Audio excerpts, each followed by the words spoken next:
dalam keadaan Malaysia sakit dengan defisit yang parah. Beliau dengan rakan-rakannya Pakatan Rakyat Negeri Selangor mencatat lebihan 2,6 bilion ringgit. Ada dua pembohongan besar dalam ucapan Anwar Ibrahim pada 25 Januari lalu. Beliau berbohong apabila mengatakan ekonomi Malaysia dalam keadaan getir. Malah ekonomi Malaysia mencatatkan pertumbuhan yang lebih laju 6.4% untuk suku keempat tahun lalu berbanding 5.3% pada suku sebelumnya.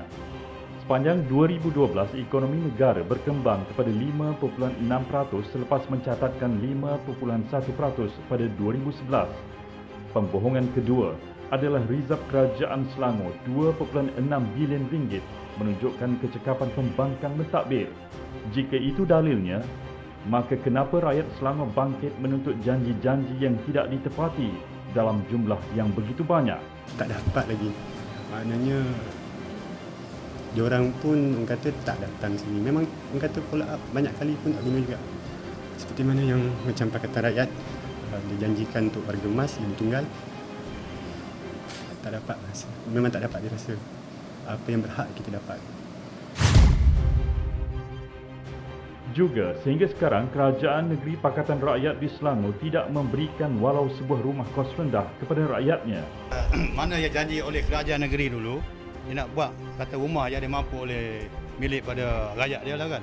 Lepas sekarang pun tak ada. Ini pun rumah ni pun dibina oleh BKNS masa pemerintahan UMNO dulu. Kerajaan negeri Selangor jadi ambil alih hampir nak habis penggak lah 5 tahun kan. Belum ada lagi bukti di Selangor ni mengata ada rumah kos rendah. Sebaliknya, projek-projek yang dijanjikan untuk memartabatkan penduduk sekitar dijadikan projek mewah yang dijual pada pelabur luar negara bagi membolehkan Perbadanan Kemajuan Negeri Selangor mengaup untung berkali ganda. Projek Datum kini menjadi simbol kerakusan kerajaan negeri dan pembohongan kerajaan negeri kepada penduduk setempat. Bila dia naikkan projek ni, penduduk tak tahu. Ya, dia tak ada notis bantahan. Tarikh pun tak ada. Ya. Jadi apa yang dia buat tu adalah projek yang asal, bukan projek datum yang mega ni, ya. Jadi di situ dia mengabui penduduk, ya. Penduduk memang tak perasan, ya. Sampai bila kita meneliti secara halus barulah kita dapat tahu projek tu memang projek yang bukan asal, ya. Saya bukan orang politik. Saya bukan orang politik. Kalau berani datang jumpa saya, 1 to 1 pun boleh, 10 to 1 tu pun boleh. Tak, saya akan jelas siapa yang buat duit dalam projek ni. Ini money laundering semua ada. Ya, komplit. Jalan-jalan raya di Lembah Kelang yang teruk berlubang tidak dibaiki. Sungguh pun kerajaan persekutuan menyalurkan peruntukan yang begitu banyak. Anwar adalah penasihat ekonomi Selangor dan beliau cuba menjajah kerajaan pimpinan PKR sebagai contoh pentadbiran yang bakal diwarisi negara jika Pakatan menawan Putrajaya. Mereka tidak urus dengan proper, dengan betul. Macam mana boleh dapat untung dari hasil daripada pasir. Saya ada satu brosur di mana I agree 2008 pendapatan lebih kurang pasir 4 berapa juta aja.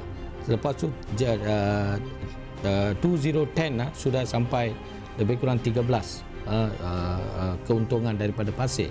Inilah saya selalu the corruption masih lagi berlaku. Di Kedah, kerajaan negeri mencatat defisit 1 bilion ringgit hanya selepas 5 tahun memerintah. Ini termasuk pinjaman 330 juta ringgit untuk projek kampus Queen yang dibelit dengan pelbagai masalah. Pada masa sama, pembalakan berleluasa termasuk di Pedu mengakibatkan kawasan hutan dan Bukit Gondol mencetuskan kemarahan rakyat. Kegagalan menyelesaikan isu-isu asas seperti perumahan untuk rakyat dan sebagainya mencetuskan desakan dalam PAS sendiri untuk Azizan digugurkan pada PRU ke-13. Saya katakan bahawa dalam perkara-perkara tertentu bukan semua perkara saya bersetuju dengan beliau. Tetapi bagi saya bahawa saya kena luahkan kepada beliau. Apa yang saya tidak bersetuju saya akan luah kepada beliau.